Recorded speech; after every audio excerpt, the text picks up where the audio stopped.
Hey, how's it going, everyone? And welcome back to another edition of Film Forum. This is the show that we do every Tuesday and Thursday, usually at 10 a.m., but sometimes we push it back to 10:30 because, I can't get my shit together and whatnot. But this is the show where we talk about all the latest topics in the world of movie news and such.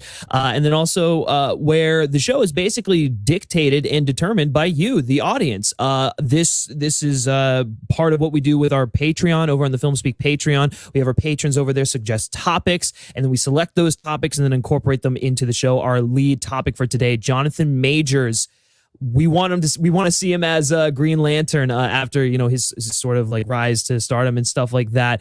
That was actually brought to us by one of our patrons, and we'll touch on that a little bit later on. But I don't do these alone. I am joined by incredible guests, and first and foremost, I am joined by Miss Sharonda Williams from Pairweight. Sharonda, how's it going? Hello. Hi. Hello.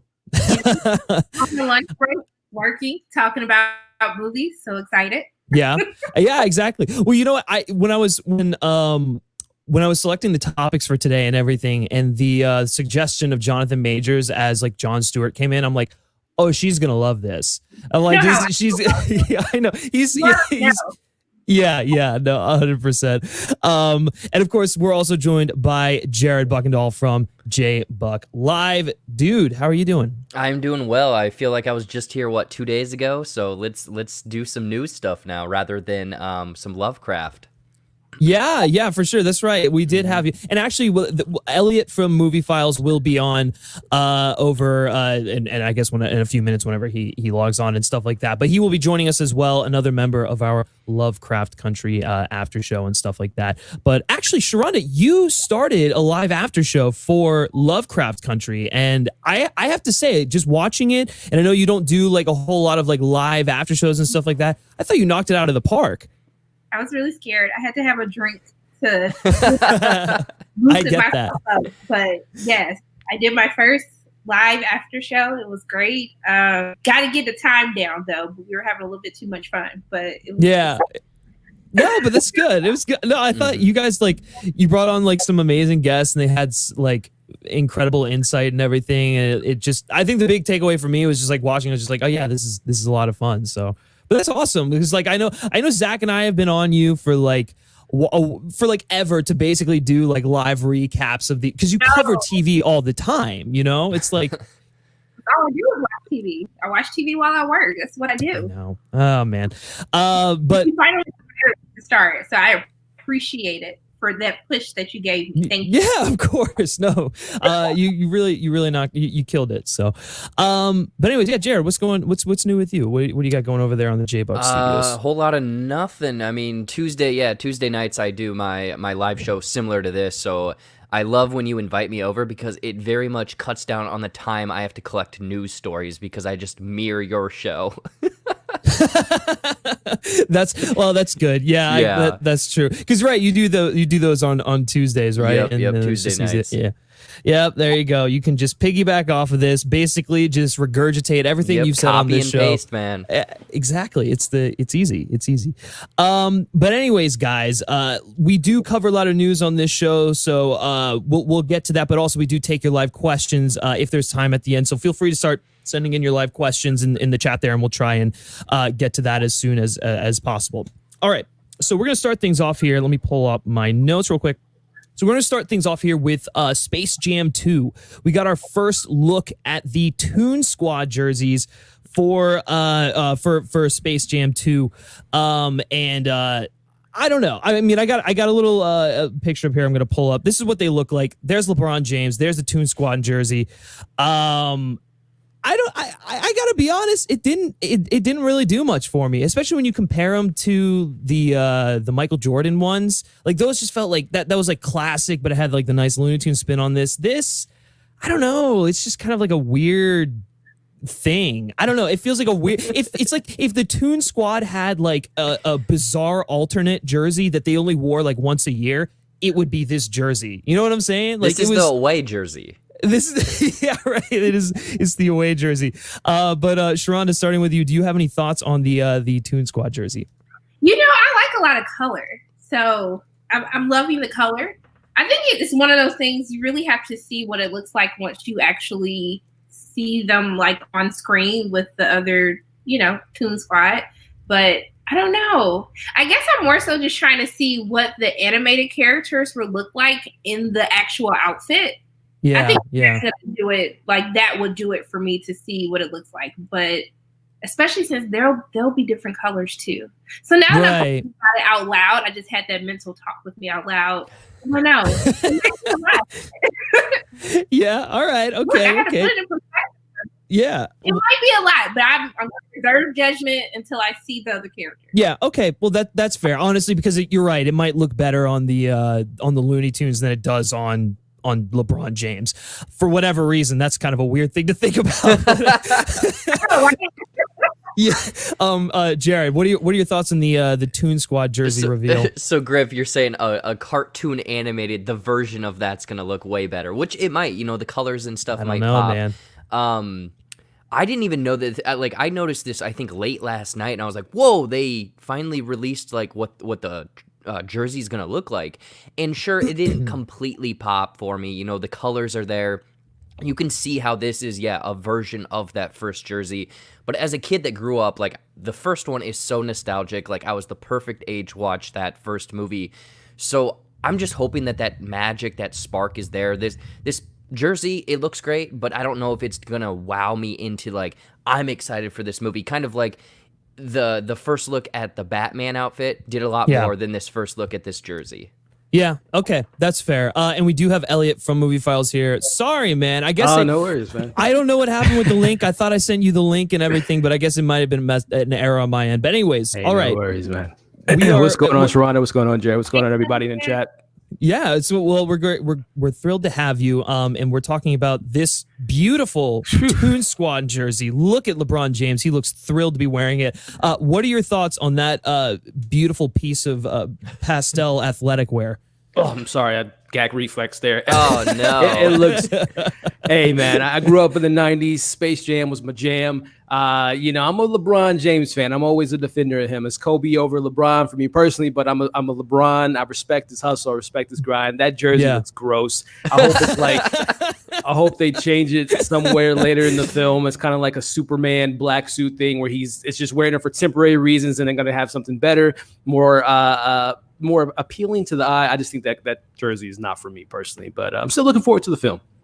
Yeah, I don't know. I think, listen, you can't judge a film based off of its jersey, just like you can't judge like the greatest sports teams based off of like their jerseys that they're wearing. I mean, there have been some really disgusting, jerseys in like the NFL and in the NBA and stuff like that. And I guess this sort of like is continuing on the trend. So, I agree. Listen, I'm still excited for this because I love, I'm not the biggest fan of the first Space Jam movie, and I would say I prefer Looney Tunes Back in Action over, yeah, I do. I think it's a better movie.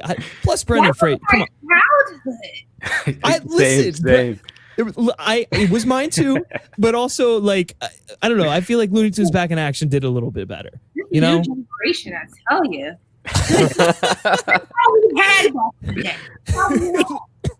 Listen, Brendan Fraser. I mean, I get it. Brendan Fraser's no Michael Jordan. We can just agree with that. But also, Brendan Fraser, Steve Martin, Joanne Cusack is in there for a little bit.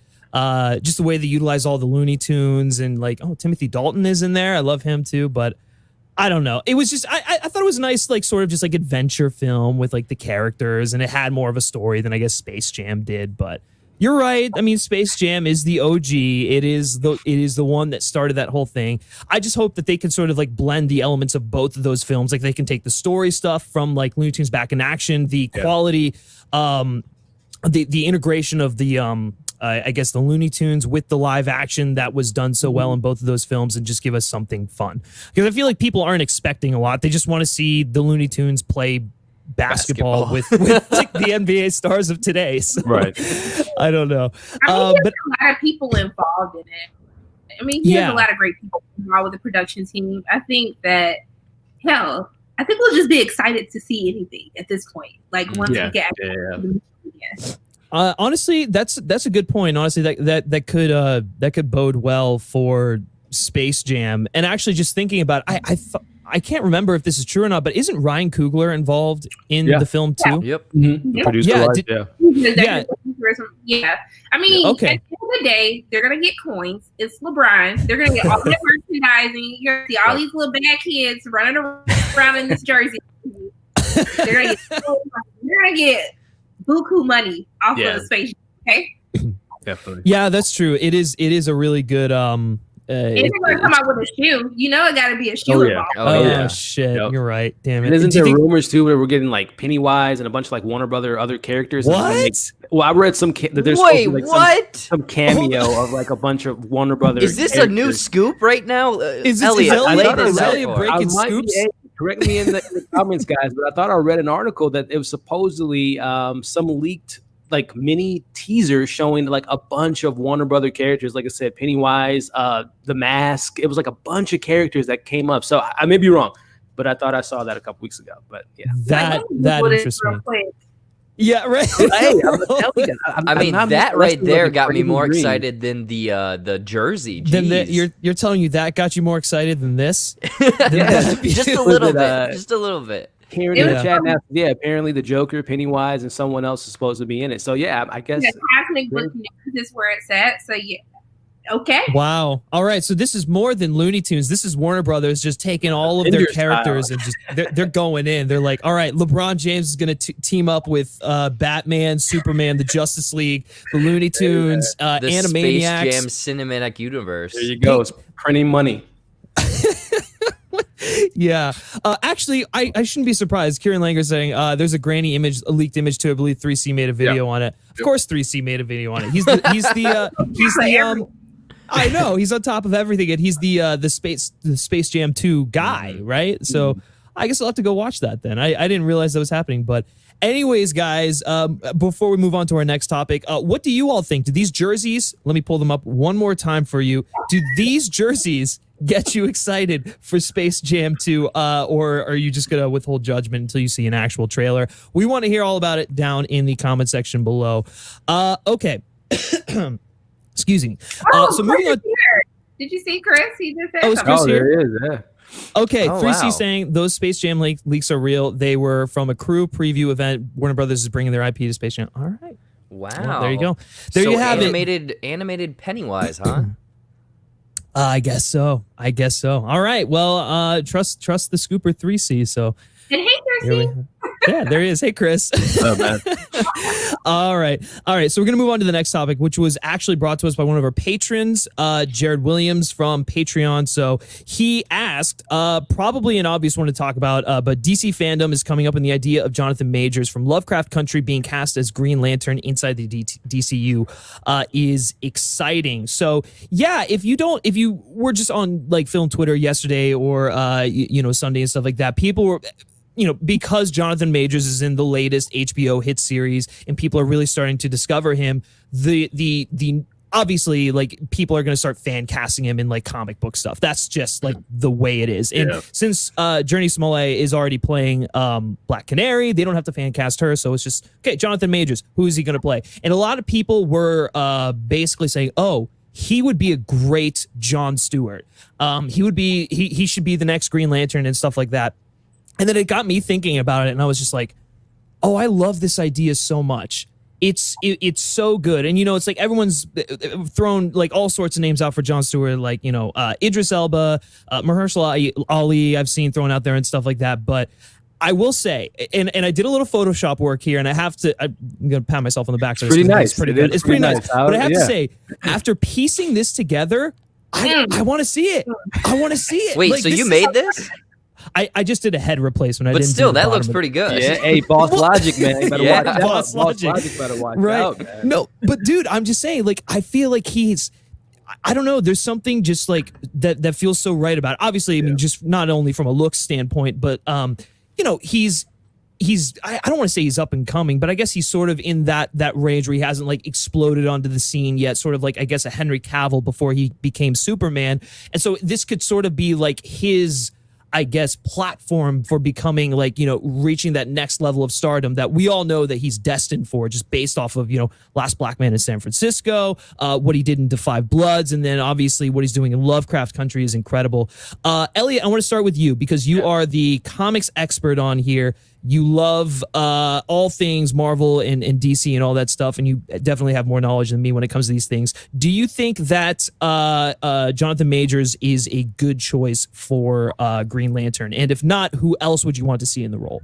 Yeah, I mean, that picture sold me, man. It wasn't on my radar until, like you just said, the last few days with obviously Lovecraft Country, see him in the kind of the lead, the hero of the story per se. So I can definitely see it. As far as, him being at that age group, he's 30 years old. So, I mean, we all know the superhero movies, they want to lock you up for 10 years. So he's young enough in his career that he can, do these, whether it be the TV show that's been rumored on HBO Max or obviously the movie. So that would be great for me. For me personally, for a while, I was on the Sterling K. Brown with that role, but I really want to see him in Batman film, and maybe being Harvey Dent would be more of a fan cast for me personally. But another actor that is I think is phenomenal, and I would love to see him. I thought Predator was going to do it for him, but that film didn't work for me, was Trevante Rhodes.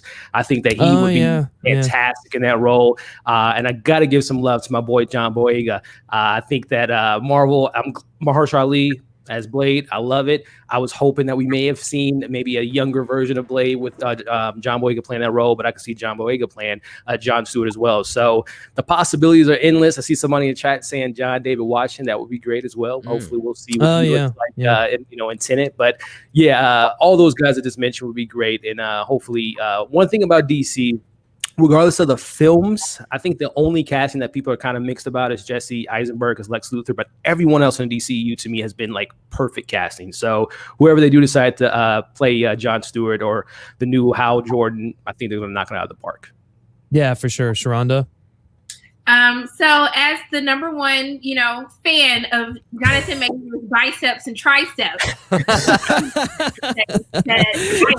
totally here for Jonathan Majors being cast for this role. I think it will be the only issue I have is I don't want this to kind of take away from the type of films that he's been doing now, just because it's a huge commitment to kind of join into like this fandom.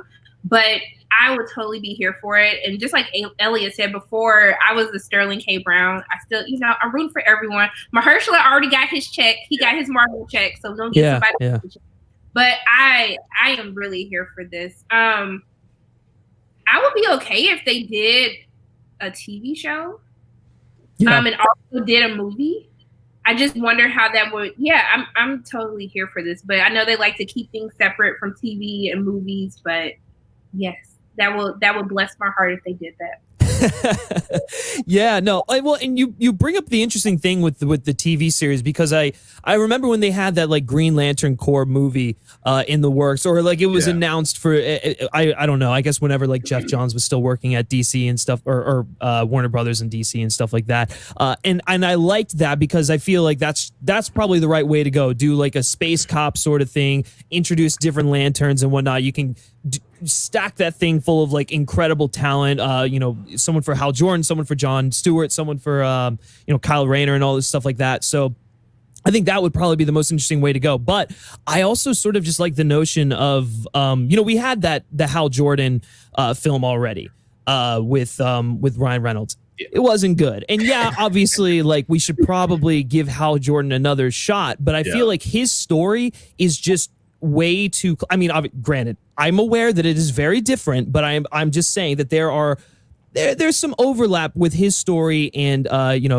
Carol Danvers with Captain Marvel. So if we brought in a new character, everyone loves John Stewart. He's basically accepted as like the Green Lantern, even more so than Hal Jordan. So I feel like doing something like that with an up and comer like Jonathan Majors would be amazing. But I do agree with you, Sharonda, saying that you don't want him to stop doing like interesting projects. You want this to detract from that, because I agree. He's way too talented. I think he's got like an Oscar in his future. So I definitely would not. I'm happy for the check that he would receive. But I think more for me, even outside of casting, I just really want them to find a great writer. DC has so many great stories. And I really wish, and it was kind of one of my reservations that I had with Aquaman and how they handle Black Manta, but they have great stories. Like right there, just use what you have. Like don't just, I don't under. Yeah, I get it. I don't know. Listen, frustrate me with that. I get so because I truly believe that DC, and I'm a Marvel fan too. Sorry if I offend anyone. I love everyone, but I think DC has better, darker, grittier stories than Marvel, and there's no reason with the head start that they had on the films, they should be blowing it out of the park. They have so many characters that they can do movies on. Yeah. You know what? DC, hire me. I will get together. Please hire her. Yes. No, honestly, I agree with you. A lot of it comes down to the writing for sure. But Jared, going over to you. Okay, are you a fan of the Jonathan Majors casting? Who else would you maybe consider for the role? And do you want to see Green Lantern as a movie or a TV series? Yeah. I mean, that Jonathan Majors thing, it kind of popped up, the last couple days. And after seeing that Photoshop, the rumors and everything on kind of, there you go. Look at that gloriness. The abs. Yes. I'm sold for it because the thing is, he has that stature of what I can image from the comics and everything. Sure, some of the other people that popped up previously were kind of Michael B. Jordan that I had heard, Sterling K. Brown. I just don't see them now. When you bring Jonathan Majors up, I'm like, well, he's the one. Like, that's the character you want, or the look and the stature and whatnot. I'm curious on kind of what is going to happen with the future of Green Lantern, because sure, we've been hinted at this TV show, we've been hinted at maybe he might show up in the Snyder Cut, we might get another movie. Who really knows what's going on, who they're going to have? And even, I know that maybe this was debunked, but I know that for the DC Fandom website or app, there's a drop down for Green Lantern Corps, but there's no panels or anything, so they're like, why did you program this into the app? So maybe there might be a surprise this weekend. Who knows? Well, that's the thing, and sort of tying it into the first part of Jaren's question here, talking about DC Fandom. I think they're going to announce, like, there's already a section talking about like titled project, stuff like that. That's not going to be one movie. They're probably going to announce several projects and give several teases there. I mean, if I had to venture, I guess I'd probably say Batman Beyond, Green Lantern, maybe because we've been getting the rumors about Zatanna, maybe something like that. But like, I have a feeling that if you're seeing the Green Lantern Corps thing on the drop down there, I feel like we'll probably see that at DC Fandom. I don't know. Do you guys think there by accident? Yeah, no, for sure. But yeah, do you guys think there'll be a presence there at Fandom? Yeah, and I think, again, correct me if I'm wrong in the chat, guys, but when HBO Max was kind of getting on the hype train and getting up and going, I believe they did announce that Greg Berlanti is the showrunner for the Green Lantern TV show. Right. It was that and another show that they had announced, and it was going to kind of be like taking a page out of Marvel, where we're going to meet these characters on the small screen, and then we're going to see them on the big screen, kind of like the Loki, well, not Loki, but like WandaVision, Falcon and Winter Soldier, She-Hulk, Miss Marvel. So I think they're kind of doing the same thing with DC, with, of course, with the announcement of Jim Gordon having the Gotham show and potentially Kravitz having the Catwoman show. So I think TV, and we're all TV fans. That excites me because I watch a lot of TV. So it's going to be kind of like a little, for the fans that pay attention to the show, when you see these characters in the movies, it's just going to make it more of a enjoyable feeling. Just like for those that read the comics and they see their comic book characters on the big screen, is like they have that extra little bit of knowledge. So I think that's where DC's headed, and I think we're going to get a lot of announcements come this Saturday. Yeah, for sure. Sharonda, what are you thinking? Actually, here I'll pull this up because Drew Mitch in the chat asked this. What do you think of the 2 secret projects that are going to be announced at DC Fandom? Hey, Drew. I don't. Sorry, because I love Drew. Sorry. I don't really know. I don't get into all of this stuff. I just wait for them to tell me exactly what it's going to be. I hope that they do tease more at the Green Lantern TV show. But now I just wonder, like, was our buzz too late? Like, did they do the right thing and cast Jonathan Majors? Or are we gonna they walk him out on stage? That's what I need to happen. But I wonder, because Lovecraft Country just came out and Jonathan Majors everyone's talking about, as they should be, I just wonder, is it too late, or if we're going to have to fall in love with 2 separate characters with the TV show versus the movies. I don't understand why they can't just merge both. Let them get 2 checks. I mean, I agree with you. I feel like that's the thing that, like, listen, I don't want the CW verse to cross over into the DCEU just because I think it's very like Power Rangery. It's not good. Flash, not even Grant Austin for Flash. For Barry. Yeah, well, okay. That's like the one show you could be like, okay, we could let him go. Yeah, I agree with you. He is the one person that I'd say, okay, I'd be okay with him crossing over as Flash. But for the most part, I just like what those shows have kind of like divulged into is just bad. And I can't, honestly, like I stopped watching the Flash and Arrow. I mean, it's Flash. Yeah, I can't. After the daughter came, I was just like, I can't do this right now. I'm gonna just take a break, and we're gonna revisit this when it hits. Yeah, yeah, 100%. I couldn't deal with it. But anyways, Jared, for you, what do you think the 2 secret projects are going to be at Fandom? I mean, the few things that you guys have been talking about, I think it's probably going to be Green Lantern Corps, either some sort of movie or the TV show, and that you guys have kind of sold me on this, where it's like that space cop type feel. Like that's what I want. I don't want us stuck on Earth. I want some cosmic weirdness and whatnot. Yeah. And probably that news scoop you broke a couple months ago about Batman Beyond. I think that is maybe going to be the other one. Otherwise, I'm not too ingrained in DC and what properties they have. I would love for a complete surprise, but I don't know what else they potentially have on the shelf that they could throw out and whatnot.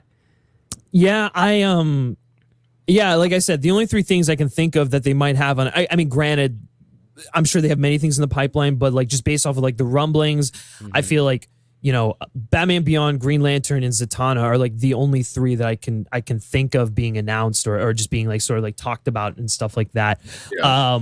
So I don't know. Maybe I don't know. Maybe the Snyder fans get their wish and Ben Affleck returns as Batman in like the I don't know in like HBO Max or something like that. I have no idea. I'm okay with Ben Affleck. Okay?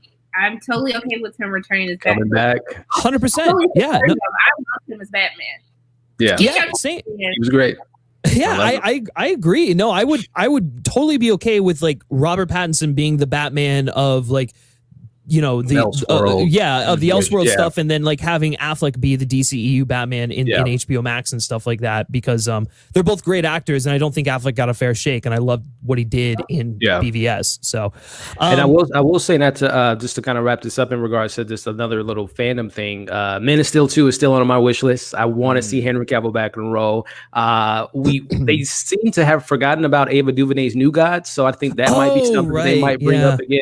Officially getting us a release date, and then that maybe coexist into the Green Lantern Corps because they're in space. They come across, the Omega sign, and maybe they have that connection there. So, those would be some other possibilities too. Yeah, for sure. And before we close this out, because we're talking about Jonathan Majors, go watch Lovecraft Country. It's so good. It's easily one of the best shows on TV right now. Probably the best news show that we've gotten. This year, I would probably say. So yeah, definitely give it a watch. It's worth it. And yeah, real quick, Drew Mitch asking, do you think they should announce a Black Canary show since Misha Green and Journey would be on board? I'd love to see it. I don't think they'll announce it, but it'd be listen, have those 2 teaming up again would be fantastic. So, all right, but guys, let us know your thoughts and opinions down in the comment section below. Do you like the fan casting idea of Jonathan Majors as Green Lantern? Who would you like to see as John Stewart? And what do you think we're going to get from DC Fandom down in the comment section below? All right, moving on to the next story. And I really hate to do this, guys. I'm so sorry. We have to move from something really exciting and fun to something that's just not good. And we're going to be talking about the Planes, Trains, and Automobiles remake. The Planes, Trains, and Automobiles remake, starring Will Smith and Kevin Hart. So Paramount Pictures is moving forward with a remake of the 1987 classic Planes, Trains, and Automobiles. This is coming to us from Deadline. And it's, I don't believe there's a director attached to it, but it's obviously, going to be a reimagining, if you will, of the original John Hughes classic, which starred the late, great John Candy, and then obviously Steve Martin. It's like one of the only Thanksgiving movies out there, and it's like I watch it every single year. Yeah, Jared, Planes, Trains, and Automobiles, starring Will Smith and Kevin Hart. Are you buying a ticket to see this on opening night? I mean, maybe because I go and see every movie, but that doesn't mean I'm looking forward to it. I don't know. I think that it's one of those things that the original is so beloved amongst people. They, like you're saying, you watch it every single year and whatnot. For some reason in my mind, I'm thinking if they're gonna do this, it would work better with Kevin Hart and The Rock because they have that rapport and whatnot. But bringing in Will Smith, maybe that's a different angle of everything. I don't know. I don't think that this is a great idea. Yeah, no, for sure. Sharonda? Yeah, I just think that, Kevin Hart, he's already remaking Uptown Saturday Night with Chadwick Boseman, I believe. You guys already know how I feel about remakes. I would say, why can't we just take all of the bad movies and remake those? Like, I'm okay with it. Bad. You guys want to like we talk about Green Lantern, let's make this right. Totally okay with it. But I just think this recasting and just remaking a classic film, I just don't know how I feel about it. I will give it a fair shot. I will go see it. I will have an open mind. But I think it's just really hard when you're watching something that's already ingrained into your mind from the original. I hope it better be good because they're going to the review. Yeah. Listen. Why even call it Planes, Trains, and Automobiles? Just make it something else. It's not like the thing hasn't been done a million times after. So I don't know. Elliot, what do you make of this nonsense? Yeah, this is weird because normally when you have these remakes of the 80s or whatever the case may be, or 90s, you normally see it where they're just taking the IP and then they're throwing in maybe some new up and coming actors. So they're just using the IP to sell the film. But now you have two mega stars, Will Smith and Kevin Hart, two guys from Philadelphia. So maybe the film takes place in Philadelphia. So it is kind of weird that they're choosing that their first film working together on a remake. They could have just, like you guys are all saying, just make another film with maybe similar themes, a Thanksgiving, Christmas story, whatever the case may be. But very weird that they're relying on the IP to sell those two megastars. So, like Sharonda said, I'm hoping for the best because I'm a big fan of Will Smith growing up with him, and I like more of Kevin Hart's stand-up shows and I liked his movies, but his films do pretty good at the box office. So I think this movie's going to make money. But it's really strange, and I wonder who else is going to round out the cast. Maybe The Rock makes an appearance. Maybe some familiar faces that we've seen work with both of these guys, and who's the director, who's the writer. So maybe when the pieces come together, maybe I'll get more excited. But right now, it's just kind of a head scratcher. Yeah, if we're talking about people who I want to see make an appearance in this film, The Rock for sure, but then also bring in Martin Lawrence if we're going to do it. Let's get the bad boys together. Honestly, you know what? They should have done is cast Will Smith and Martin Lawrence, and then done the whole like Planes, Trains, and Automobiles thing, and just have them together in a movie that isn't Bad Boys. I feel like that could have been fun. But I think the interesting thing about this is that there's no director attached to it. I think the article says that they're looking at a newcomer. So obviously, I have to imagine that Smith and Hart are going to have a lot of creative power in this, which I guess could be good or bad. I have no idea. I couldn't even tell you who I'd want to direct this movie. You know what I'm saying? Like it's such a weird thing. Like why just make it, call it something else. Like I don't know what else. You can literally take the same plot and just call it something else, and then basically do what Den of Thieves did, which was it's literally a Heat ripoff, but it's just like do that. I don't know. Is there anyone you guys would like to see direct to this project though? His name is it Corey Brewer, the director of Dolomite. With Dolomite is his name, and the new Eddie Murphy coming to America 2. I think he's a really good director. I think he has a great sense of humor. He also has a lot of heart in his story. So I'm maybe get him in the directing chair. Yeah, for sure. Jared? Maybe Christopher Nolan. There you go. Shut up. No, I don't know. The one Elliot just said, that feels like it would fit pretty well. Yeah, I could see that working well. Sharonda? I'm not paying this no mind. Okay, fair enough. And we do have a super chat from 3C Films. Thank you so much, man. Really appreciate it. He's saying blasphemy. Hart and Smith in the same movie. I genuinely am excited for the stars' chemistry, but I know I'm alone on this. Sharonda is right though. Remake bad movies for a second chance. Thank you, Chris.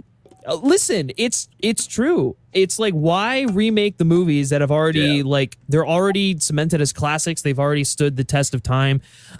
Let's take the films that probably had a good idea and could use like a second chance, and give them a boost. Or here's a crazy idea. Just have original ideas, do original concepts. I don't know. It's kind of infuriating. It's the same thing with like the Disney live action remakes. Like, why remake Beauty and the Beast when you could remake Atlantis or something like that? It's like one that could really benefit from that live action, adaptation and stuff like that. But this is, I don't like this at all. I think, as Jaron put it in the chat, some classics should just remain untouched. So, yeah. But anyways, guys, if you are interested in Planes, Trains, and Automobiles, the remake, I want to hear about it down in the comment section below. Are you going to buy a ticket to see this film? I'm sure some of you might, but I can't see myself doing this. They're going to update it and be like Subways, Ubers, and something else. I'd almost appreciate that more. Yeah. All right, so moving on to the next topic, which is Jensen Ackles. He is going to be joining The Boys season 3 as Soldier Boy, I think, right? Soldier Boy. Yeah, Soldier Boy. Yeah, I was like, is he? Oh no. Yeah, anyways, so I guess this comes as no surprise because what is it? Eric Kripke, who is he's like an executive producer or something on The Boys, is also he's like the showrunner, or he's like the creator of Supernatural or something like that. So obviously there's going to be like some crossover in there. But listen, I'm someone who's not really familiar with The Boys. I just know it from the show and from what I watched there, and I don't really know too much about Soldier Boy. But the character is sort of like a parody of Captain America. He was the series' first superhero, and he appears in issue 7 of the graphic novel, and he leads a group of heroes in the 1940s called Payback. So obviously there's going to be a lot to sort of play on with that. Elliot, going to you first. How much are you familiar with Soldier Boy, and can you kind of like enlighten us a little bit on this? Yeah, he's a hit maker, song maker. I mean, he has the greatest song of the century. But no, I haven't read the comics actually. I recently watched The Boys like 2 weeks ago, and in doing so, I kind of went to a rabbit hole and looked up some of the characters, where can the season's head, who is Black Noir, who is he behind the mask, all that stuff. I kind of went to like a really deep rabbit hole. So with this character, as you said, kind of a parody of Captain America, which will be interesting if we get as the seasons go by, because I think they said they want to do maybe 5 seasons. We already got like the Justice League, the parody of the Justice League. So are we going to get Avengers almost kind of off of those characters and kind of making fun of them? But yeah, it's an interesting character. I think where this show is headed is we're going to start to see the good guys versus the bad guys, and we're going to see the more of the created superheroes on their team to go against Homelander. So I think this casting's great. I've watched a couple episodes of Supernatural, really couldn't get into it, even though I love sci-fi and all that stuff. But I think the word around town is that they want Jeffrey Dean Morgan to eventually pop up in one of these seasons. Of course. Yeah. But yeah, I'm all about it. I'm still on a hype train about The Boys with being so fresh on it. Super excited for season 2. And I'm really looking forward to what they have up stored with dolphins and all the crazy absurdity. Oh, man. Dude, that is still one of the greatest, like, because I hadn't seen the trailer beforehand. So watching that show and experiencing the dolphin thing for the first time, holy shit, I was in tears. Like, it was so good. It was so good. Sharonda, does the casting of Jensen Ackles in The Boys season 3 excite you? No, I think it's very exciting, and I think they bring over he brings over a huge fan base anyway. And if this is the step that we need to take to get Jeffrey Dean Morgan, I'm totally here for it. I've only read the first issue. I think I read the issues that coincided with the first season of The Boys. So I haven't watched season 2 yet, which thank you for reminding me I need to go do that eventually. But do you have those screeners? I do. Go watch them. I'm so behind. I need to get my life together. I'm so behind. But I know. I'm hoping that season 2 I'm hoping it's a little bit darker. Yeah. Because the comics are a lot darker than even what you saw in season 1 of The Boys. So I would definitely tell people to go read the comics, because you would just be like, oh my goodness, I didn't even think that this could get worse than what I actually witnessed on television, but it definitely did. So I'm excited for it. Yeah, for sure. Jared? Yeah, I'm very...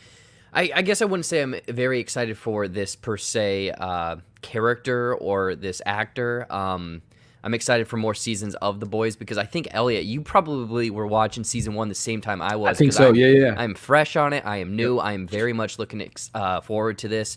And the one screenshot, because I'm not familiar with the comics at all, but the one screenshot that I saw of this Soldier Boy character is, yes, he is that Captain America persona, but he is like, the one image I saw is he's like terrified and like pissing his pants, but still wearing the Captain America essentially outfit and stuff. So is it a guy that he's the first one, but he didn't want to be that, like, thrown into that facet of life and stuff? Oh, It interesting. seems like it might be an interesting character. Yeah. But also, like Sharonda said, bringing over that supernatural fan base. My girlfriend has watched all 57 seasons of Supernatural 4 times. Crazy, yeah. Texted me yesterday and said, "Oh, my favorite actor from Supernatural is on The Boys. I'm gonna start watching it." So even just one person was able to jump onto The Boys train from this casting. So I think it's a good idea. I'm glad you brought up the Supernatural fan base, because this is a smart move. That show is, revving down. It's ending in, I believe, like November or something like that. Huge fan base. They're going to want to follow these actors, the 2 leads, wherever they go. And so and obviously with Eric Klipke involved, we already know that he had a hand in Supernatural, so now he's doing The Boys. He's bringing over Jensen Ackles. I feel like, yeah, it's a great way to get the fan base of Supernatural over into The Boys. Plus, like, it's one of those shows where it's like, if someone hasn't watched it, and I recommend it to someone, they end up watching it and they're just like, oh my God, that's like, I had no idea that it was going to be as good as what I just watched. So it's like, it's one of those ones that people are still discovering and people are still sort of like falling in love with. And so I think by the time when we get to season 3, it's just, it's going to have, like, obviously the fan base is going to continue to grow, and it's going to be great. I feel like it's just one of those, it's one of those shows that's, it's kind of like a Breaking Bad, where like Breaking Bad was like, people were like, they praised it when it first came out, but then it was like, it slowly started to get like this massive, just insane following. Now everyone talks about it and everyone loves it. I feel like that's sort of going to be the case with The Boys, even though a lot of people that, we interact with are fans of it. So yeah, I mean, the whole Soldier Boy thing interests me. If it's kind of playing on the Captain America tropes where it's like he gets super strength, but he's still like afraid of being a superhero, I think that's pretty. I feel like that's pretty funny. He's like timid and such. I feel like that's definitely like an interesting way to go with it. And then, like, what are they gonna do? Is he gonna be like frozen in ice too? And then they like thaw him out and everything. Like, I don't know. There's so many different ways they can go with this, but yeah, I'm curious to see what happens. But guys, does the casting of Jensen Ackles in The Boys season 3, does that get you excited for it? If you're not watching The Boys, does this make you want to watch The Boys now? I highly recommend season 2 is coming out like September 4th or something like that. So make sure you hop on that. Okay, so moving on to our next story. Nothing really too crazy here, but McG, it was announced yesterday, I believe the Disney Insider broke this or something like that, but McG is going to be directing the Turner and Hooch series starring Josh Peck for Disney+. That's a really interesting sentence for many reasons, but Jared, going to you first. Does this I don't know, what kind of reaction do you have to this news? When you said McG and then Turner and Hooch, I'm just thinking like the opening of one of those Charlie's Angels movies. That's all I got. I got nothing else. I sure, cool. Disney Plus though, I don't know about that. Yeah, well, first of all, I feel like the Turner. So this is so weird for many reasons, because it's like the Turner and Hooch series starring Josh Peck. I feel like, okay, that I can see that making for a good series, right? Because it can basically be like a cop procedural and all that stuff like that. But then you add in McG, and you're like, what the hell are we gonna get with this? Elliot, do you have any thoughts on this story? Yeah, that's interesting, man, because he's such a kind of stylistically speaking, I don't see that mixing together, just very similar to Guy Ritchie with Aladdin. I think it kind of worked, his kind of sensibilities as a director and kind of the Aladdin lore and all that stuff. But it'll be really interesting to see, how the tone is, and so he's a showrunner, or is he? He's just directing an episode, and people are speculating that it might be the pilot or stuff like that. But it's basically going to be a 10-episode, hour-long series, and they're starting production in September. So, well, again, when you have that showrunner or that first director that directs the first pilot episode, you normally want to have the rest of the season look and feel the same tone. So it's going to be really interesting to see the other directors come in and try to match McG's isms, whatever. So, yeah, that's a weird choice. But again, like I said, it reminds me a lot of when they hired Guy Ritchie to do the Aladdin film. So Disney's trying to do something different, I guess. Yeah, I mean, I don't know. I guess this shouldn't come as so much of a surprise, because I feel like we kind of have an idea of where they're going, because the showrunner of Burn Notice is the guy who's tackling this series as a showrunner. So it's like they're definitely going in a very different direction from the Turner and Hooch series, or the Turner and Hooch movie with Tom Hanks. But Sharonda, any thoughts on this? Yeah, I think this would make me a little bit more inclined to watch from a tone standpoint, because never in my million years would I thought that would be someone who's directing the episode. But then it's like, well, now I'm interested to see what they're going to do with this. Yeah. He's only doing one, though? It's the Disney Insider is only reporting that he's doing one episode. So I'm assuming it would be a pilot, because I feel like you only bring someone like McG in with the name to do like a pilot episode, or maybe like a finale or something like that. So I think I would want to hear other directors that are attached to it, just so I can kind of get a vibe for where direction we're going in. I'm just, get your Disney check, okay? Yeah, right. Sure. I think honestly, the only thing that's like getting me excited about this is like seeing Josh Peck in a TV series again. Honest to God, like I don't care if it's Turner and Hooch or whatever. I have missed seeing him and stuff, and I think he's really funny. I don't know. Do any of you listen to his podcast that he does? No, it's actually really good. He has nice guests on and has great conversations. But it's just been a while since I've seen him and stuff, so it would be nice to get that back. But yeah, he was on Drake and Josh, right? Mm-hmm. Yeah. That was after my time, but yeah. Oh, okay. Well, yeah, maybe, who knows? Maybe Drake Bell makes an appearance in there. He can be the dog. He'll voice the dog. Drake Bell. Oh my god! I mean, it's Disney Plus. Come on. Yeah. Listen, it could happen. It could happen for sure. But it's just a weird story, because I can't think of like McG doing this. It's gonna be so ridiculous. But anyways, guys, let us know your thoughts and opinions on McG directing an episode of Turner and Hooch down in the comment section below. Okay, we got one final news story for you all before we start taking your live questions. So feel free to start sending in your live questions and we will get to them. But the last story here is a little bit of Scream 5 news. Melissa Barrera is joining Scream 5. So she is one of the stars as Vita. She's going to be in The Heights. And she's actually the first new cast member to join Radio Silence's Scream 5. So Courtney Cox and David Arquette are set to reprise their roles as Gale Weathers and Dewey Riley, respectively. And then Neve Campbell is in talks to return as Sidney Prescott, but we have nothing confirmed on that yet. Barrera's role is being kept under wraps, so it's unclear whether she'll be the next Sidney or she's going to be a new killer and stuff. But Sharonda, starting with you, does the casting of Melissa Barrera get you excited even more for Scream 5? I mean, I was so just with the returning cast members. So I mean, I can say yes, but I'm just happy with the returning cast members. I'm happy to see her getting more work after Vita, and more people to be introduced to her. I need more info. I just need to know, am I getting my hopes up for no reason? Am I getting excited? Are they going to disappoint me when we actually get into the theater and watch this? My heart can't do much more. It really can't.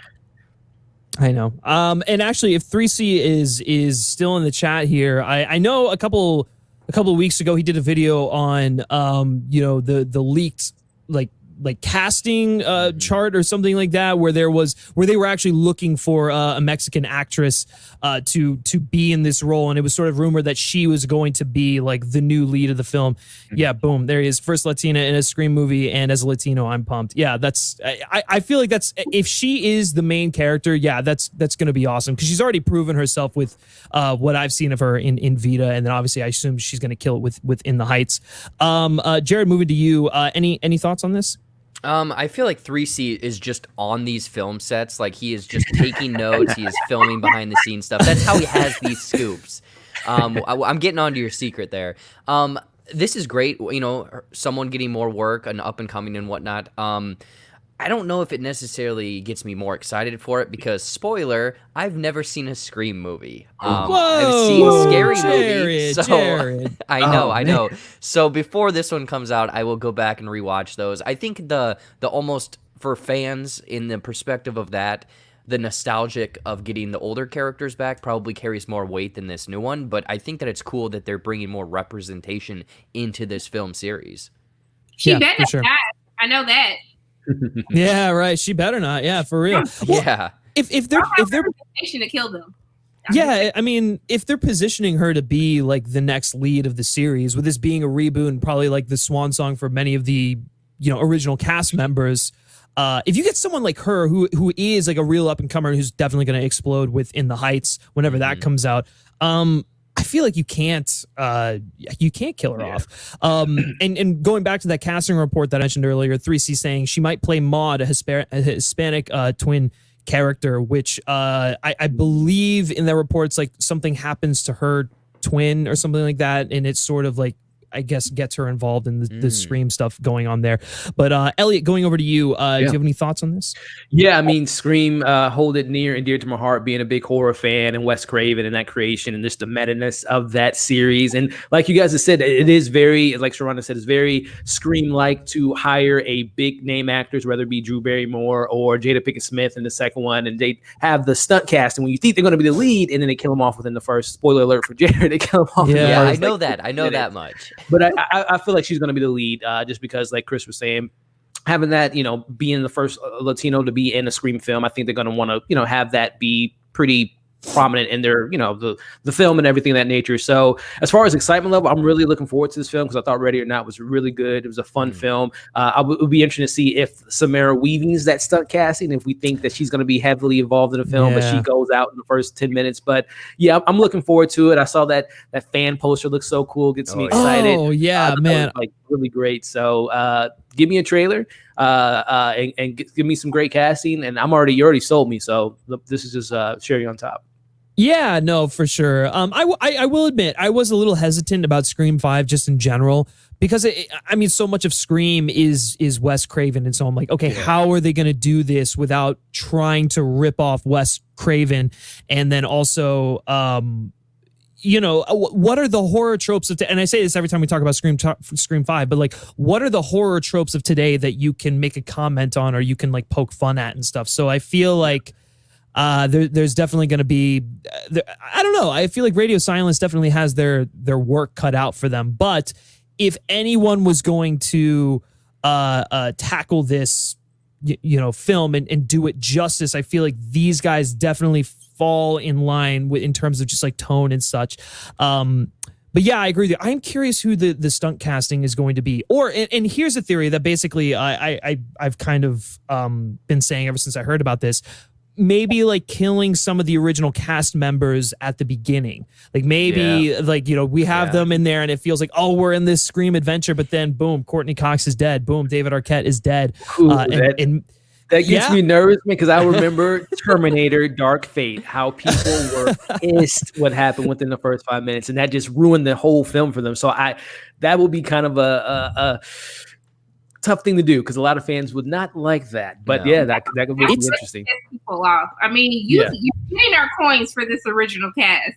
Yeah.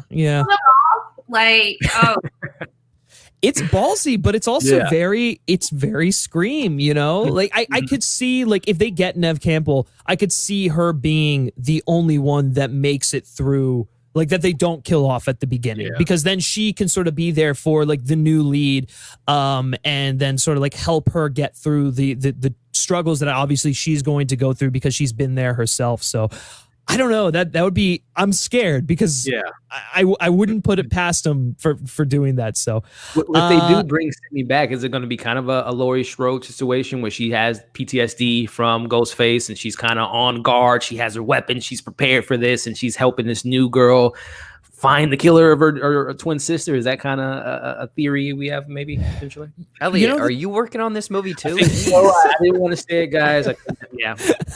You know, that's an interesting thing to bring up, but I feel like after 4 movies, I feel like she's sort of like the time to explore her PTSD is sort of past. You know, whereas like with David Gordon Green's Halloween, 2018 Halloween, that's a direct sequel to the original Halloween. So it's like, if you're getting rid of the rest of the Halloween movies, there's not really an exploration of trauma there. And so that's probably the appropriate way to go in Halloween. With Scream, though, I don't know. Yeah, I feel like they can't really do that. Like, they've already had 4 films or 3 sequels where they've, you know, done that stuff. Kristen Maldonado in there. Good to see you, Kristen.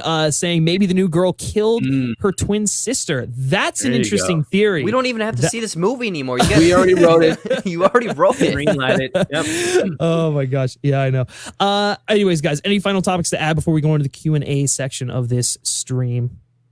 No, I'm again, this last topic here. I'm a big horror fan, and we haven't gotten a slasher in a very long time. At least an iconic slasher, I should say. We gotten some attempts of some slashers that just haven't worked for me personally. So I'm loving it. So hopefully, like I said, they just continue with this great casting. You know, are the old characters going to have kids, and they're going to be in the mix too? Yeah, who knows? Whole thing? But yeah, for sure. Sharonda, any final thoughts? just give me the movie. Give you the movie. All right, Jared. I'll watch the Scream movies before this one. How about that? Definitely. Scary movie. If you didn't watch Scream. I really That's so strange. Well, and see, that's why, scary movies just, I don't know. Those ones I like, that's the thing, is those scary movies, that whole franchise has ruined actual scary movies for me because I know how they're going to end and whatnot. Yeah. We have to start a petition for a new scary movie after the Scream movie comes out. Ooh, the scary movie reboot. There it is. There we Scary go. movie reboot. Feature, like, Yeah. right after. Well, listen, if it means we get more scary movie films and they're good, then yeah, I'm down for that, because the art of like parody filmmaking is sort of like a lost art. I feel like we haven't gotten a good one in over a decade. So yes, I'd love to see a good true like spoof parody film. Real quick before we close out on this, Kristen also asking, did any of you guys watch the Scream TV show? Yes, and it's phenomenal. I binged it all in a night, and it's both seasons are incredible. I did not watch the new season, or no, maybe I did watch the new season. I can't remember. But anyways, the first 2 seasons are good. I didn't the new one, whatever. But did any of you guys watch the Scream TV show? I tried it. I couldn't get into it. I don't know. Was it just a matter of the casting and kind of the YA feels? It just didn't work for me. But I heard it. I heard a lot of people really enjoyed it. So maybe I'll go back and check it out. Yeah, for sure. Jared? No. Well, of course you didn't. You didn't watch any Screams. Yeah. I watched the TV show and didn't watch any of the movies. For sure. Anyways, guys, that's going to do it for the news section of this show. And then we'll start taking your live questions. Sharonda, do you have to head out, or? I have a few minutes. You got a few minutes? All right. Well, then we'll try and take a few more questions then before we say goodbye to you. So 402 asking best and worst horror remakes. The best would be the Hills Have Eyes remake, and the worst is the 90s remake of the 1960s version of The Haunting. Elliot, going to you first, the resident horror fan in this panel. I'll give you 2 phenomenal remakes, and actually remakes I think were better than the original, which might be controversial, but I have 2013's Evil Dead I personally like that more than the original. Mia's character, the blood, the gore. I love that film. I'm just such a big fan. And then the Suspiria. I'll go. I enjoyed the 77 version, but what Luca did and that cast and that crew and that score was just so great to me, in my personal opinion. So I like those remakes. They were great, fantastic. As far as worst ones, the one that comes to mind is Psycho with Vince Vaughn. Like shot for shot remake, but it was just terrible. Shouldn't have been made, and it was just bad. Yeah, I'm so happy you brought up Suspiria, because that is 100%. That's the what I go to every single time. Says what's one of the best horror remakes? Suspiria. I think it's better than the original. It actually plays off of some of the stuff in the original well. Worst for me, God, it might be the Nightmare on Elm Street remake. That one's really, really, really bad with Jackie Earle Haley. It's I can't get into that. Sharonda, do you have any that come to mind for you? You guys know I do not watch horror movies like this. No? Nothing? No. I don't even know the last horror movie I watched. What's the last horror movie that came out? I don't even know. I think at the theater, what was it? Invisible Man? Technical thriller. Yeah, horror. Invisible Man would be the Bloodshot, maybe, because it was so bad. That was the last movie I saw in theaters. Yeah, same here. Oh man, I don't envy you guys. Well, I guess you know what, The Grudge, the Grudge remake that came out earlier this year, you could probably put up there as one of the worst. Yeah. Why did they do Betty and John like that? That's just so disrespectful. So bad. So bad. Jared, best and worst horror remakes. Yeah, I'm not the biggest horror fan for a lot of people that know, but The Grudge probably the worst in recent memory, but then probably the best is The Thing. I really love 1982's John Carpenter's The Thing, because that's a remake, right? Yeah, there we go. Yeah, so we'll go with that one. Yeah, this has been remade 2 times, right? They had the original one, then the John Carpenter one, right? Yeah, it was like the 2010 one or something like that. Which did you guys see the 2010 one by any chance? Mary Elizabeth Winstead. Yeah, was she in that one? The Thing? Yeah, okay, yeah. That one was weird. It didn't quite work for me. But yeah, no, I think that one definitely works. And I totally forgot Rob Zombie's Halloween. Throw those in the trash. Oh yeah, they're so bad, so bad. They're so bad. Trash movies. Okay, thank you for the question. Dennis S. Top 3 favorite actors off screen. So in terms of personality. Oh, that's a good question. Sharonda, we'll start with you. Just like the fake personality we see on TV. Right. Instagram, Insta stories and all that. Yeah, sure. We'll go with that. Taika? Yeah, he's because he actually acts the same in real life. So that's definitely one. Oh my goodness, because I'm trying to stop. I like the Anthony Mackie on TV sounds like a person that I would really want to go get drunk with. That's a good one. Even though he wasn't the same when I saw him, but I guess it's different when you're working. And yeah. Who is the third one? Who is just a fun, bubbly personality I want to be around all the time? Right. I don't know, child. Ooh. I mean, I guess I could say my baby daddy, Chris, but that wouldn't be fair. I'm just saying personality. I don't know. I'm going to come back to that. Jared, do you have any that come to mind? Yeah. It is a good one. I feel like I'd have to, dive into this a little bit more, but I'm a very comedic type person, so I'm leaning towards that. I'm kind of thinking, Seth Rogen would be really fun to hang out with. I'm sure you'd just smoke or something, eat some Cheetos. But Paul Rudd, I feel like Paul Rudd is a dude I just want to go and get a beer with and hang out with. Yeah, that's a really good one. I didn't think about that. Elliot, you got any? I'm trying to just think of who the celebrities I follow on Instagram, and it seems they always are doing something fun or something of interest. So I'll go with The Rock. He's one person I think of, being a wrestler fan, growing up the People's Champ. So The Rock seemed pretty cool to hang out with. Let's see. I would love to go on a dinner date with Gal Gadot. That would be awesome. That would be a once-in-a-lifetime thing that I think would be pretty cool to do. And then talk about Wonder Woman and all that fun stuff. And then I guess as far as like a director, I would love to just sit down with and pick their brain would be Denis Villeneuve. I think and that's not an actor. I'm sorry. You said actor. So it doesn't matter. So I guess with the same theme with Denis Villeneuve, Josh Brolin. I'll throw him in the mix. He seems like a pretty cool guy. Seems like he just lives in the backwoods somewhere and doing some crazy stuff. So Josh Brolin. What was that? He did like a video. He put out like a video or something on like Instagram or Twitter, and he was like, I don't know, send me a fucking DM or something. I was just like, what's going on? He's wild. I remember promoting the Avengers. He was like on a toilet promoting it. And like, he's a pretty fun guy. So yeah. I'm that person. I would want to hang out with Samuel L. Jackson, and I would just think stuff all day. I would just want to get into 15 million arguments with him because I feel like I would have so much fun with that. Yes. Right. Yeah. No, that would be good. Well, and some of them it's just like I would like want to hang out with them because I'd want to know like what they're actually like when the cameras are off. Like obviously, you know, they have social media presences and they're just showing you what's their publicists want you to see and stuff like that.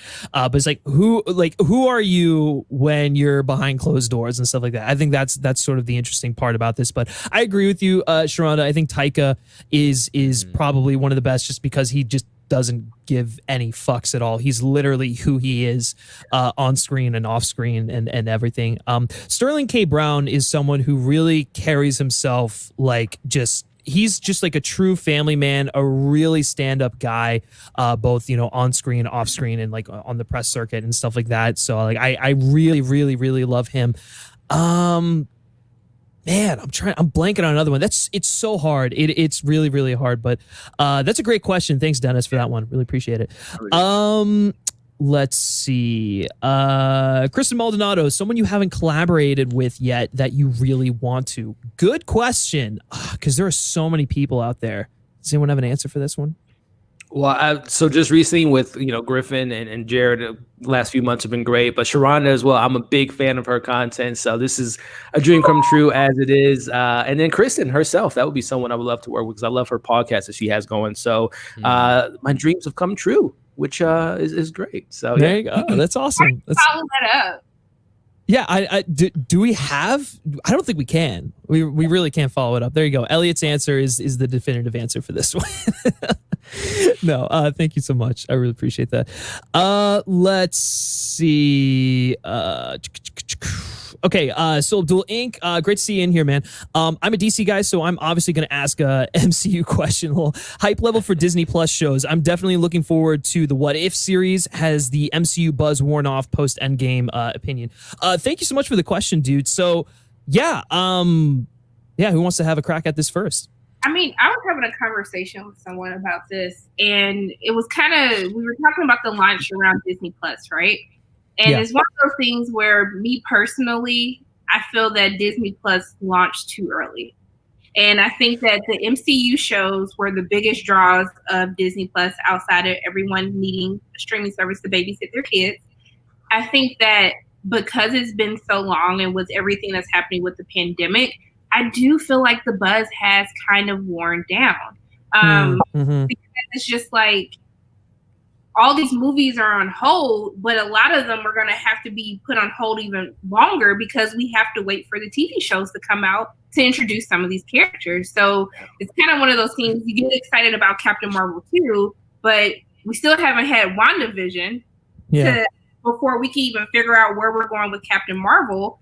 But also too, I think the crossover for Doctor Strange is supposed to happen within WandaVision as well. And so it's kind of things where, because so much time has passed, because there's so much uncertainty when production is going to resume, I do believe the hype is more down. I kind of just like until I see an episode, I'm not going to think about it right now.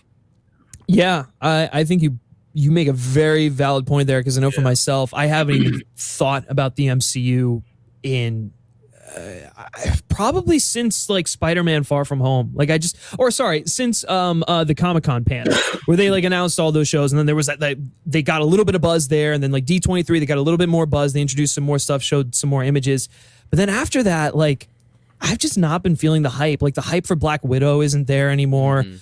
Even though I am excited to see it, it's just sort of like not in the forefront of my mind. So yeah, I don't know. Elliot, any thoughts on this one? Are there any Disney Plus shows you're looking forward to? And do you think the buzz has worn off post Endgame? Yeah, I mean, honestly, I think that this was the best thing for MCU as far as this pandemic goes, because, you know, we were so used to 2 movies, 3 movies, and then the TV shows and all that stuff. But now this anticipated, yes, we've somewhat forgotten about, you know, the Marvel, especially because DC has been killing the news cycle right now. Everything they put out has just been golden. But I think that, and Sharonda hit it so perfectly, because these shows are going to be so integral to these movies. Like, I think Falcon and Winter Soldier was going to probably have some type of storyline that's going to tie into Black Widow, and I think that's why Black Widow was supposed to come out first, and then, you know, Falcon and Winter Soldier is supposed to be the next first show. So that is so perfectly said in regards to the domino effect of these shows being delayed. But for me personally, I think Disney, the launch was a little curious. Obviously, The Mandalorian was the biggest thing that came out of that, and then they hit you with 8 months later, Hamilton, and now we got to wait for Mandalorian 2. So it'll be really interesting to see once we get these shows back in the mix. And I'm still on a high off of Endgame because I'm a big Marvel fan as well. So I'm still excited for Shang-Chi and Eternals and all the TV shows. But it has been, like I said, DC's been winning right now as far as the news cycle, as far as comic book goes. But we all know once Marvel gets that machine, puts the gas back in the car, pulls the windows down, put the seatbelt on, they're going to be cruising once everything gets back up and running as far as these productions go. Do you think that, for sure, from a standpoint of, because we were so attached to, Robert Downey, Chris Evans, because we were so attached to Marvel as it was within the first 10 years, do you think that it helps that because we've had this time to kind of detach ourselves from what we're used to, like to help us have a more open mind for the new actors involved?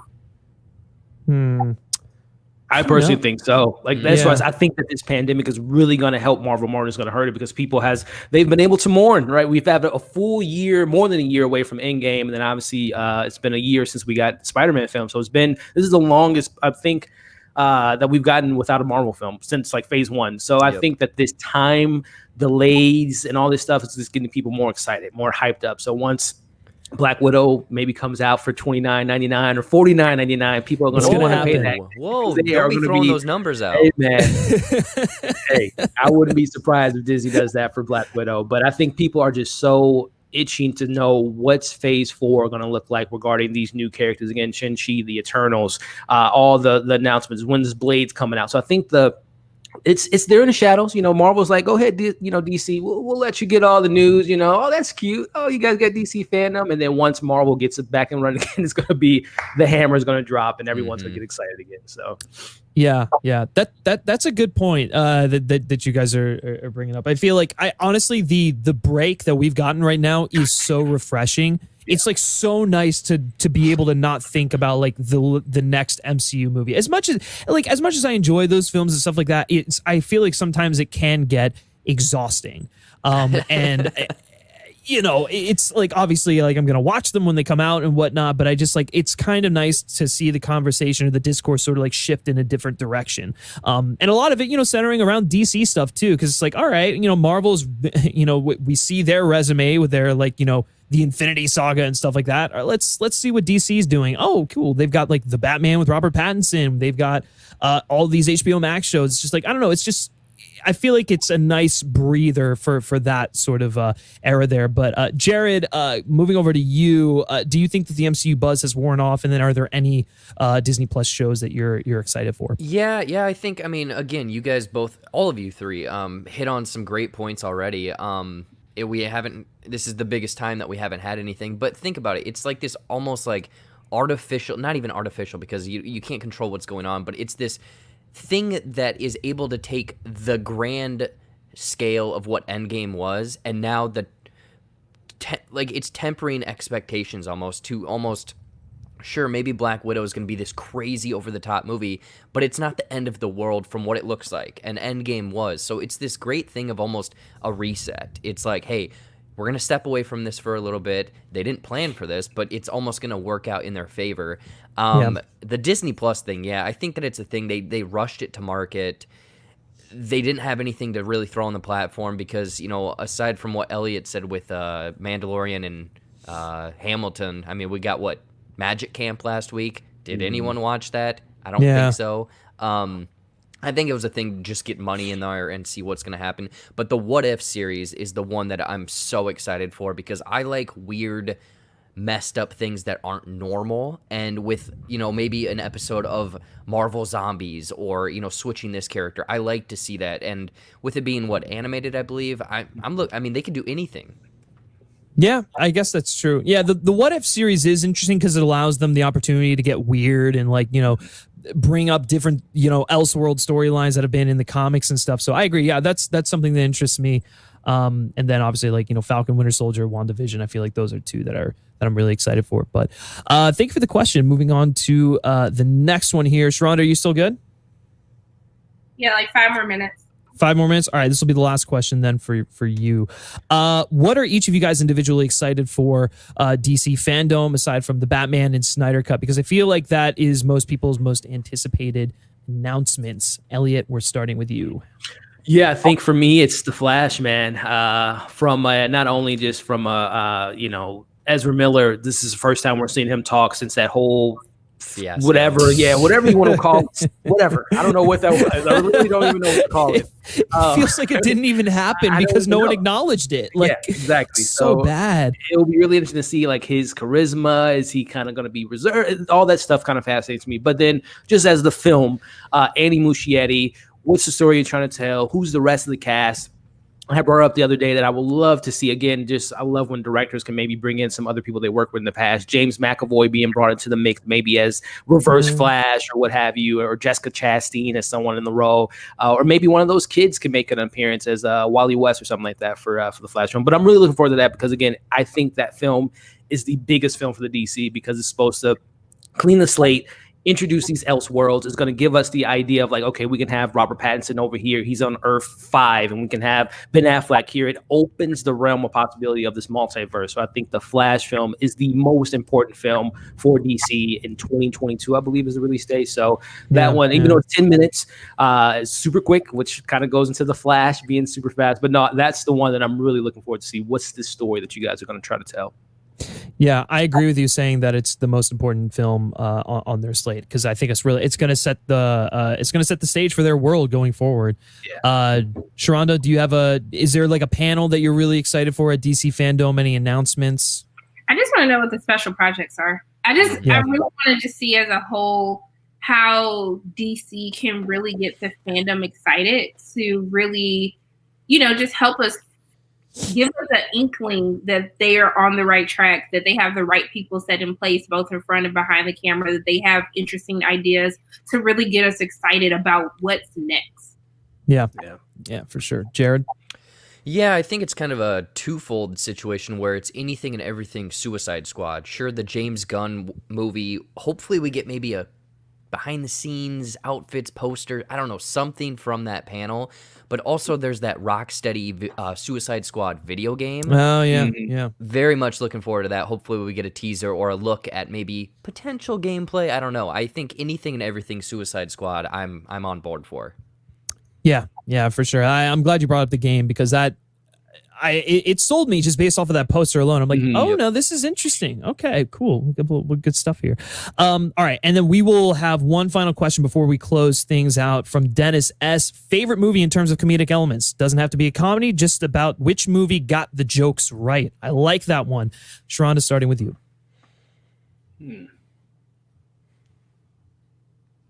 You know what? And this is my best friend's fault because she makes me watch this movie over and over again. But Wedding Crashers, it's just so funny to me. It's just like you sit there, you're just like, there is no reason that this should be funny, that I should be laughing at this. And then it just makes me want to just go to weddings. And it gave me a new experience actually having a couple of weddings previous years. But I think that, there's Vince and oh my God, what is his name? Owen Wilson? Yeah. Vince and Owen are hilarious.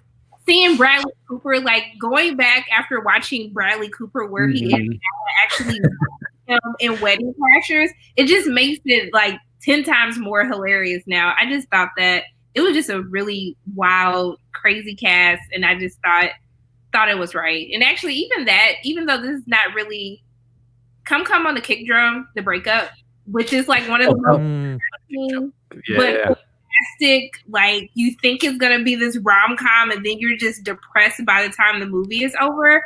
But Come on the Kick Drum, that my goodness. Lose yourself.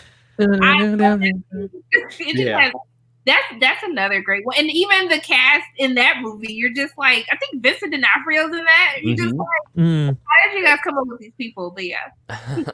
Yeah, for sure. Jared?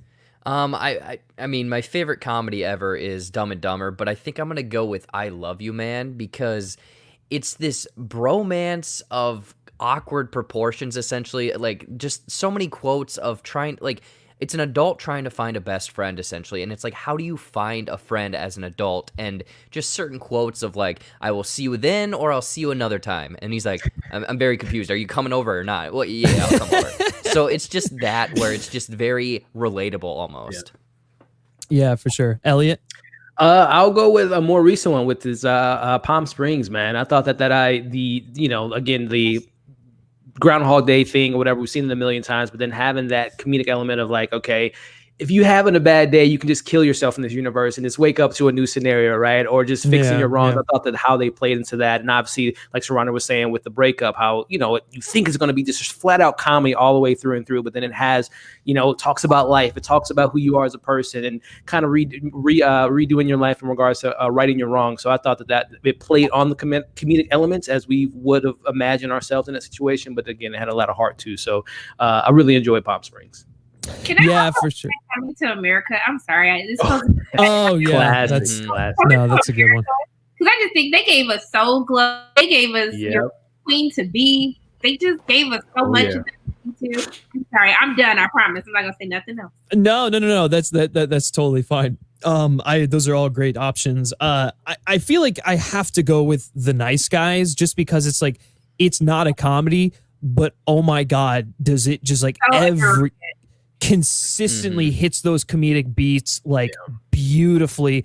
And I feel like that's the case with a lot of Shane Black movies, except for the Predator, which is absolute ass. But I don't know what that was. But like even like Kiss Kiss Bang Bang has some of those elements in it. The Lethal Weapon movies and whatnot. So like anything Shane Black will usually sort of like hit the mark for me. I think both Kingsman movies are also really funny when they need to bring the comedy, but they're also not inherently funny films. I guess, Once Upon a Time in Hollywood, there are those few scenes where it's just like Rick Dalton losing his mind, and oh my god, they might be some of the funniest scenes I saw in a theater last year. And then also with Django. That movie. You're right. Yeah, in Django. Yeah. No, I agree with that too, for sure. Shit, I had another one that I had on the top of my head. I'm blanking now. I mean, Looney Tunes Back in Action, I think is actually still pretty funny to bring this thing full circle. Wow, great, he did it. I had to bring it back full circle, guys. And so we'll just we'll end on that one. Anyways, thank you all so much for tuning into episode 8 of Film Forum. It's been a lot of fun. And thank you to my panelists for joining me as well. Starting with Sharonda, where can everyone find you? You can find me on Instagram, Twitter, all those jazzy things. What is it? Instagram, Twitter, Facebook. Sorry. I'm such an older millennial. But well, it's okay. You can find me at Pair Weight on my YouTube channel, Pair Weight as well. Thank you for having me, Griffin. I appreciate it. Yeah, of course. Thanks for coming on. I know it was a little last minute, but I'm glad you could. I'm glad you can make it. So, Jared, where can everyone find you? No, great conversation with you three today. It was fun, and Griffin, always a pleasure inviting me over, man. I appreciate that. You guys can find me on YouTube at JBuck Studios. Just kind of doing movie reviews, a bunch of stuff. I'm getting a lot of screeners, so I need to essentially turn into a vampire and not sleep anymore. Yeah. But then you can find me on Twitter, Instagram, Facebook, MySpace, Friendster, all of that stuff at Jared Buckendahl. I'm going deep with those social medias. Don't forget about your OnlyFans too, right? Oh, my Did you just launch OnlyFans. Yeah, that? I'm launching it this week. Buck Naked 69. Check me out. Awesome. So done. Oh man, Elliot, thank you again for joining, man. Where can everyone find you? Yeah, man, it's always awesome talking to great people with great conversations like this. So thank you for having me on today. But yeah, guys, find me at essentially all the movie related, social media accounts, whether it be Instagram, Twitter, Letterboxd, Stardust. I don't know if any of us still use that. Now you're throwing it back. Now you're throwing it back. So definitely follow me there, and then of course on YouTube, all your movie reviews, TV reviews, watch alongs, all that fun stuff. So yeah, check me out, guys. But again, it was been an honor to be with this amazing group of people today. Yeah, for sure. And you can catch Elliot back here on Sunday for our Lovecraft recaps. And actually, I'm sure both Sharonda and Jared might join us as well in the coming weeks. Although Sharonda's got her own show, so maybe she won't join us over here. But anyways, thanks guys for coming on. And thank all of you for watching. Once again, it's been a blast doing this. We will not be back here on Thursday. We'll be back on Friday, 10 a.m. Pacific time. I had a previous engagement on Thursday, so we're going to have to push it back a day, but we will be back for another Film Forum at the end of the week, so stay tuned for that. Thank you to our patrons that make this show possible, for submitting all the topics and whatnot. It's really great to have that conversation with you, and thank you for your great suggestions and whatnot. If you haven't done so already, be sure to like this video, share with your friends, and subscribe to the FilmSpeak channel, where the conversation continues after the credits. And if you want to be a part of that conversation, consider hitting that subscribe button. You can like FilmSpeak on Facebook, follow us on Twitter simply by searching FilmSpeak. And lastly, if you like me specifically and you like what I have to say, you can give me a follow on Twitter at Griff Schiller. All right, guys, that's going to do it for this episode of Film Forum, and I will catch you next time. Take care.